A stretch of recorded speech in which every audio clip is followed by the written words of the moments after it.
Thank you very much.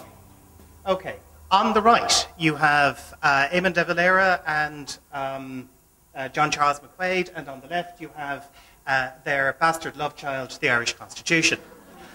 Maybe McQuaid didn't have quite as much impact on it as we are told, or as we suppose, but one area in which Catholic theory is very much in evidence is in our speech clause. Not much of a speech clause, really, because it starts off by saying the state is nice, it'll give it to us, subject to public order and morality. And then what it gives us is quite limited, the right to express freely convictions and opinions, and then it's made subject to 3 constitutional crimes. Now, they reflect the old crime of libel, which had a public order justification, blasphemy, sedition, and obscenity. The idea was these things were so horrible that we would riot on the streets if we heard blasphemy, if we heard sedition, or if we saw obscenity.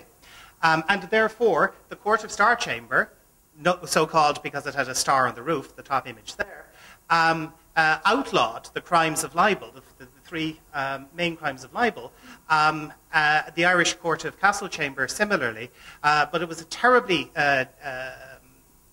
oppressive court, which was ultimately abolished by the Commonwealth.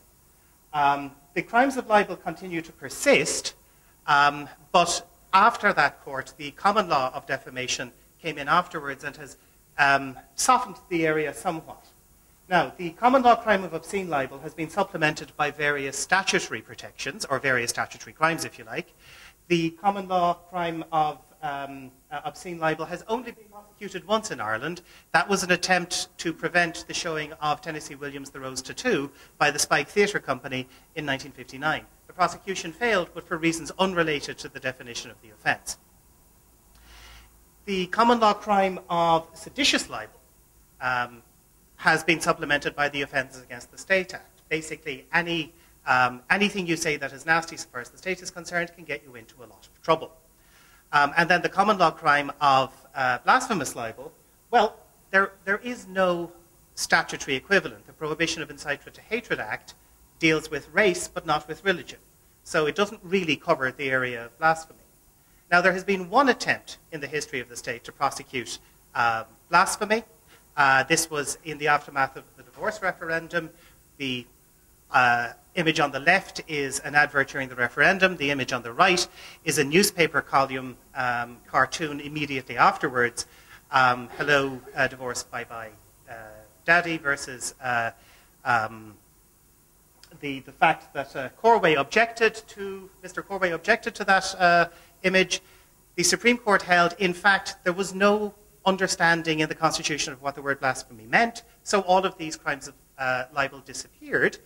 There were statutory supplements, but when as you can see, the timeline of reform for civil libel was working its way through, the argument was made that, well, we should introduce, during this necessary reform of libel, some additional criminal prohibitions on blasphemy.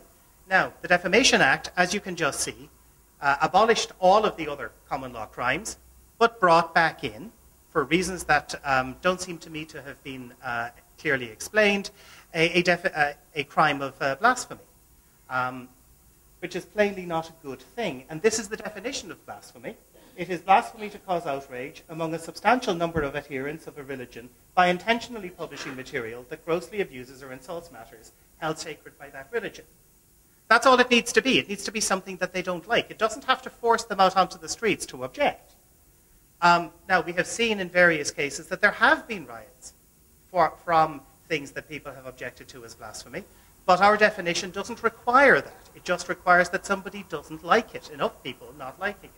There are some attempts to moderate its impact, so if there is a good social justification for it, or if the religion in question is really a cult or is really quite nasty. But the idea that courts get to decide that religions are nasty is not something I'm particularly comfortable with.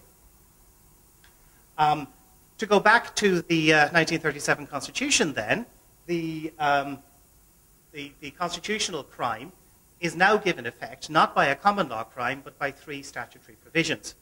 On the internet, nobody knows you're a dog. On the internet, it doesn't matter where you are. If you publish something that in Irish law is blasphemous, is seditious, or is indecent, you could be committing a crime in Ireland. In that respect, you need to be very, very careful. The slide that disappeared was a wonderful slide. Can you go back one? No, okay. The slide that disappeared, my 5 seconds are gone. That was blasphemous, and I got it from the internet.